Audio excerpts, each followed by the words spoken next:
welcome to See the World with Ajala Nene. And today, my guest, he and some of my people call me their class captain. He will share the story with you guys. But we have today Jibola Oluseye Abati. Uncle Jibola? Good morning, Lagos. Good morning, Nigeria. Cabo, welcome. He's coming all the way from Badagry, guys. All the way from Badagry just to be here. So let me read his bio. Jibola is an award-winning tourism practitioner and the founder of Taste of Africa Vibes. You can see that on his t-shirt if you're watching us right now. And it's Africa's largest digital tourism platform on Facebook. Uncle Mark's platform. Facebook. It is a digital global community of over 61,000. Let me say that again. 61,000. By the way, how long have you guys been in existence?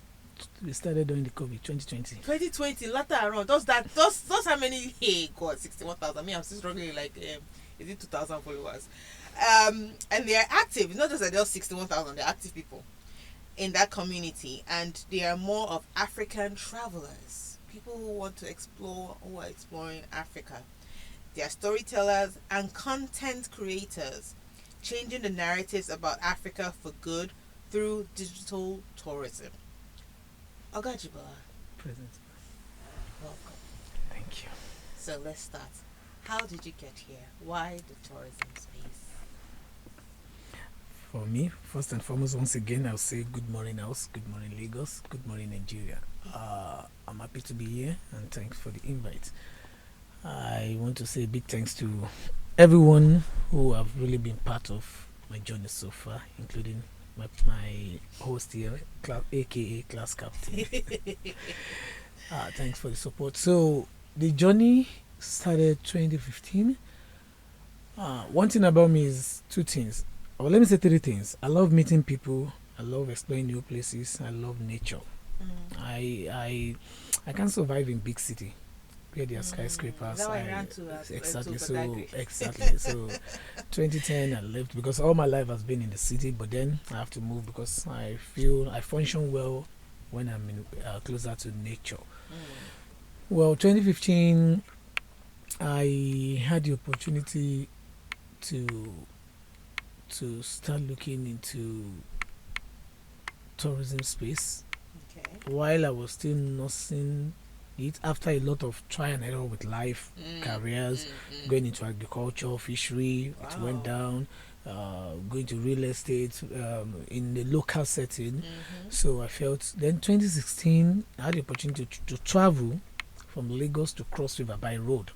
Okay. So that was my first time leaving Yoruba land, the southwest, outside. I mean, I've been before then. I've proud to that. I've been to Kwara and the likes, but going outside southwest started 2016. So with my landlord, he just bought a new car and was like, he's from Cross River, Ogoja. He was like, guy, I'm testing this car to the village. You like, what are you available? I said, me. I never say no to adventure. I said, let's go.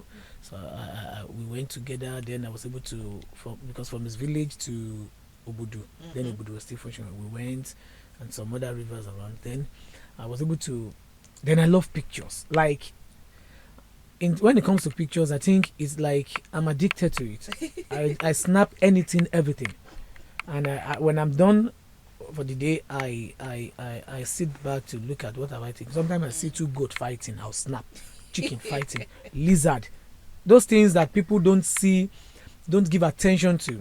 I give attention to them. Butterflies, grasshoppers, and the like. Nature. I just snapped so while we traveled, while we were on that journey, there's a lot of things I saw. I mean, landscape.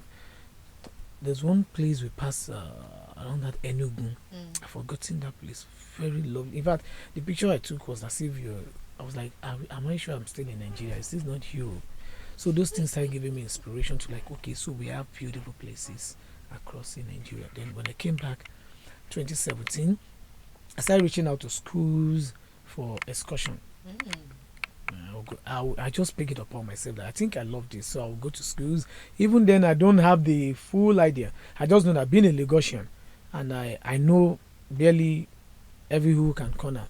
Then I will suggest to schools, okay, let's take a student to excursion. Then I think the one I went, which was kind of like the farthest I've taken school was Ibadan Zoo. So we went to Ibadan Zoo, and that was when I had that's when I had the experience of the roaring of a lion. At the end by the zoo, then I have a tablet. Then it fell because I was so close to the lion, trying to capture. So all of a sudden, it was as if the whole thing looks like thunder. Like so, and the school people, the school children, everybody just scatter everywhere. Scatter. I was like, oh my god, what is happening? Because my fear was that lion don't escape from the zoo. So that experience also was something I found interesting. And from there, China into 2018. So, as at the time 2018, the vision started getting clearer that, okay, this can become a career. Then I'm a kind of person that I love doing unconventional things. I don't like something everybody is doing it. Then, even though it's tourism industry, I feel let me create a niche. Something's different from what everybody else is doing. So, 2018, I started beach camping. Okay, nice. People go to the beach, they come back. Then I said, okay, I want to go extra mile. Let me go beyond the boundary somehow. Then a lot of friends, people are like, beach at night. Wizard will come out, Ogbanje, Mami Water will come out. God, I said, I want to go and see them. So a lot of friends in my community, those who have been seeing little things I've been doing, were like, okay, let's give it a try. We have to get a little grill machine with this local net, which this women that grill fish. We brought it.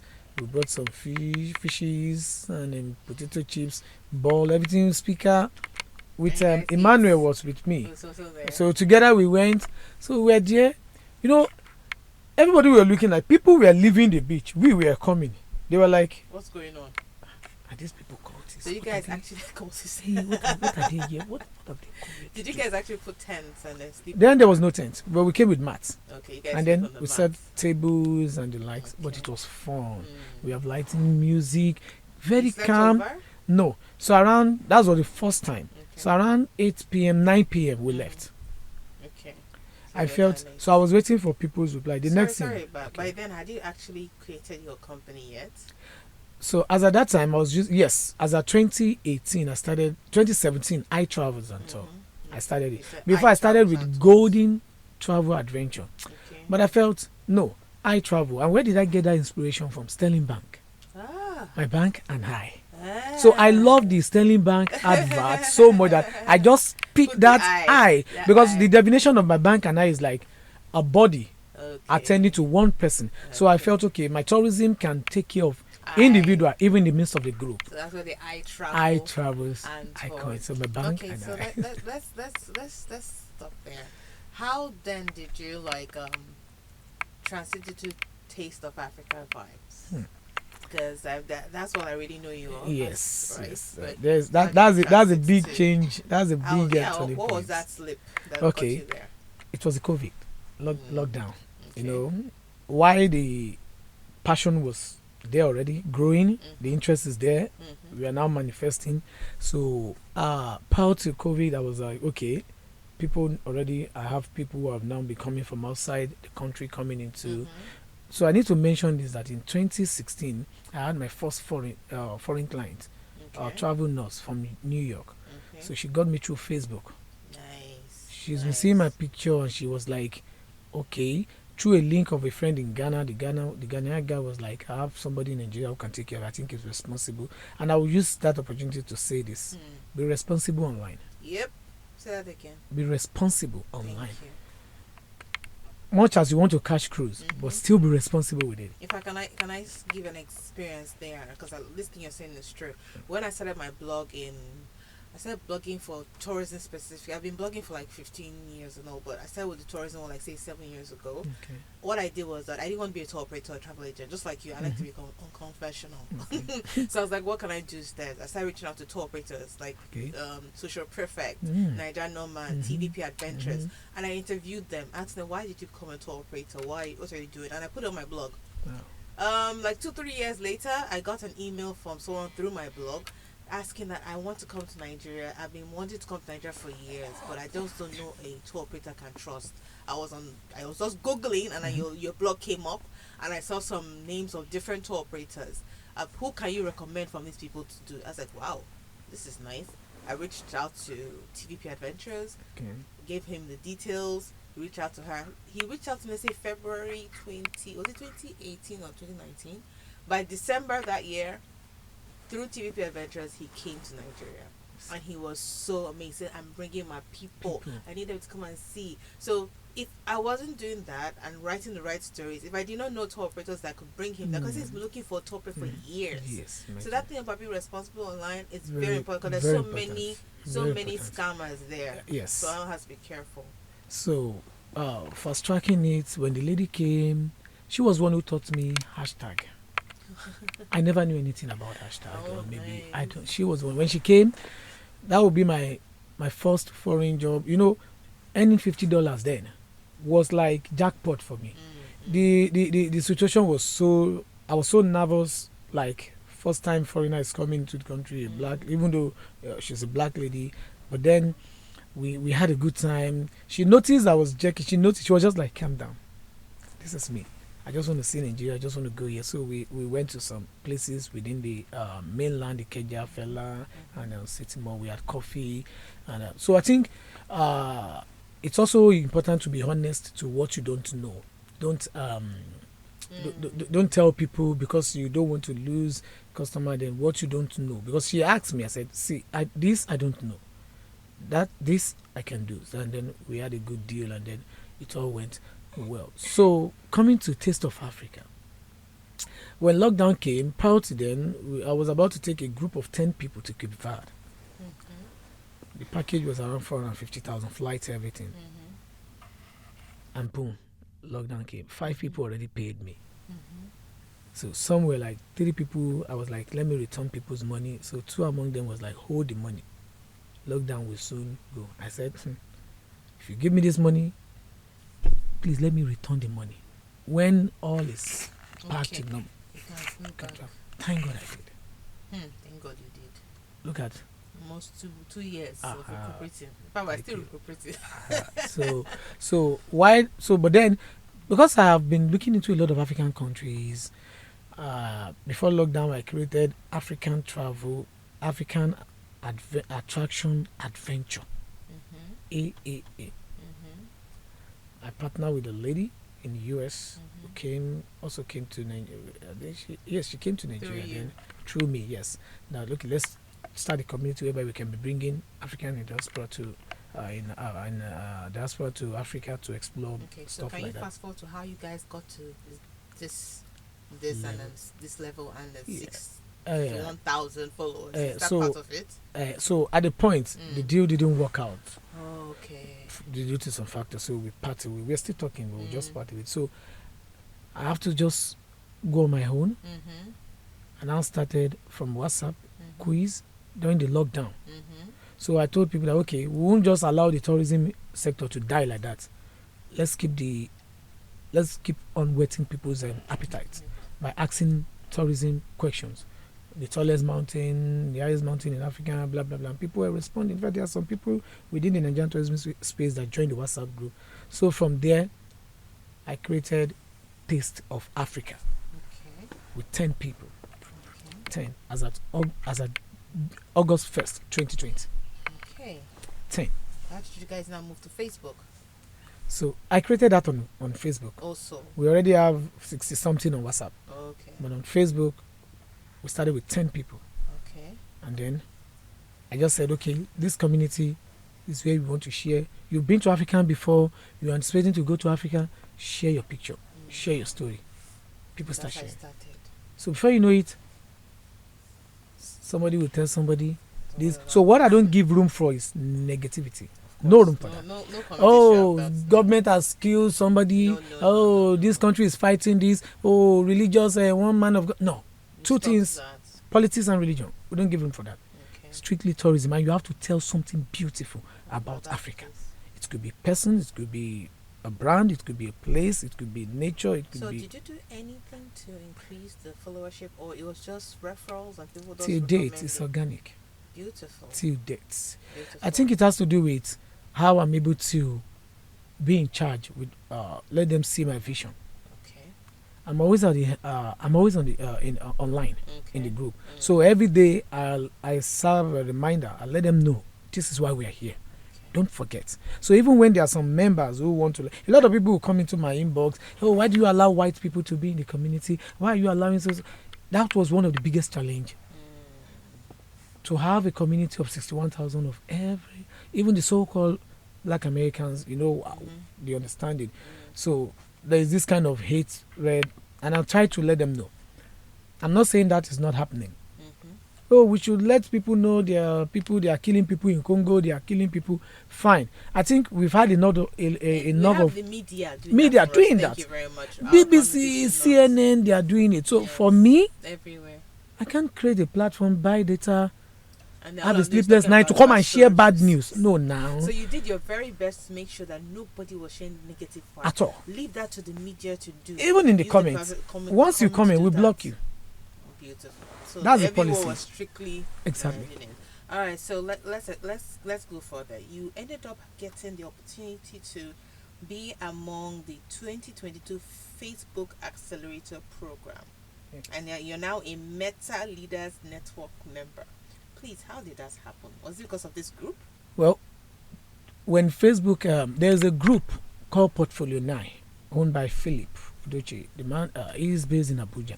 So that group is an entrepreneur group whereby we talk about stuff going on online, maybe grants, awards, and the likes. So in 2021, he was the winner of the Facebook Accelerator Program. And I was like, okay, start looking at. So every time I would look at the requirement, what does it take? So in moment 2022, when the details came out, Facebook just announced the Facebook Accelerator. So you have to have a community of 5,000 members minimum, more than a year. 5,000. Then you have to make sure whatever you're doing goes beyond Facebook. The community, Facebook. It can be traced offline. Okay. So I just fill in the form. When the link came out, I have a website already. My Taste of Africa is registered in Nigeria and in US already. So I think I've done those little back-end work.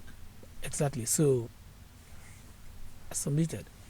I was shocked when I saw my name because the reason why I said I was shocked. I think you're the only Nigerian, right? No, the only tourism community.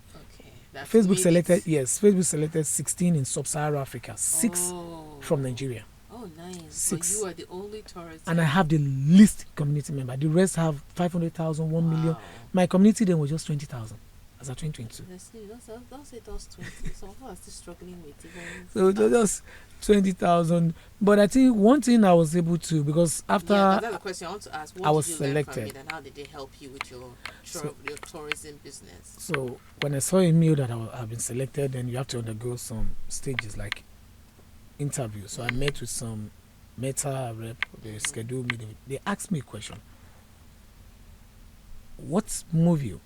I felt it's time we start changing the African story for good. I mentioned some movies, Hotel Rwanda, sometimes in April, Tears of the Sun. This movie are blockbusters. But then, what did they portray? Africa in a negative way, and they make millions of dollars. So imagine if you now do it in a positive way. Why not? Exactly. Okay, that's beautiful. So that we can wrap this up because we have we have time. I know that you have an event that you usually do. You started last year. Unfortunately, I couldn't attend last year's own, and I'm not sure you have a ticket for me to attend this one for South Africa. But let's see how it goes. But guys, let's hear. Okay. Tell us more about this event as we wrap up, and what it's all about, and how it's been promoting tourism in Nigeria and Africa. Okay, so when we won the Facebook Accelerator Program 2022, Facebook were able to give us like what I can call assignment to come up with an initiative program, something we can be doing for the community. So for me, since the strength of my community is content creating, everybody coming to drop content, I felt okay, let me go into an event whereby content creators can come together. So we launched the African Travel Content Creator Conference which we did the first edition June 1st, Ebony Live. So, and after that, which was a very successful one, we have people who attended, guest speakers and the likes. And for this year, we felt the structure of the conference is to go around the continent of Africa. Beautiful. Each year, A new country. country. So for this year, we are going to South Africa, and we are going to Cape Town, which we already have the venue, Marriott, Crystal Tour Hotel in Cape Town, South Africa, September 4 to 7, 2024. Beautiful. So you know that I MC. So if you need an MC, here I am. And then of course you're going to do my tickets for me, because I'm like, if I'm an MC and you're class captain, you have to do something for me. So I've told you now in front of everybody, and let's see how it goes. But well done. So let me go to something personal. 3 things about you that people don't know. I can be shy. Aww. But people don't know. I don't believe him, guys. I don't. Because this guy, he wasn't shy during our classes, during our training. He was the most noisy student in that class. That's why he calls me class captain. He's the one that gave me the title, so I don't understand what he's talking about. But I'll take it. You're shy. Number 2. Number 2. Sometimes I talk to myself a lot. But then I try to caution that. I try to caution myself that. Because then third number one. 3. What's going number 3? I give people room to discover me. That's nice. Okay. Discover me. That's nice. All right. So, any last words for our listeners, and also for our people in the tourism space, those who are coming in and those already there? Any last words? Well, I want to appreciate Nigerian tourism practitioners. They are all doing well. It's not easy. It's like we are squeezing our water out of the rock. I swear. Looking at the structure of Nigeria. So you guys are doing well. I'm learning from you. Whether you're just coming, you're there, the mentors, the pioneers, those who have been there. Thank you all for laying the foundation for people like me to leverage on. God will continue to bless you. The only few message I just have out is let us learn to collaborate. Yeah. Let us learn to correct ourselves when we make and admit when we don't get it right. Collaboration is the new currency. Yeah. Which is what the world is leveraging on. Yeah. Partnership. I think that's the last sustainable goal, right? Partnerships. Very, very important. Yes. Thank you, Oga Jibola. I appreciate you for being here and of the great work. I'm looking forward to seeing you in South Africa. Yes. South Africa, here we come with my class captains. Well done. Thank you everyone for listening, and see you soon.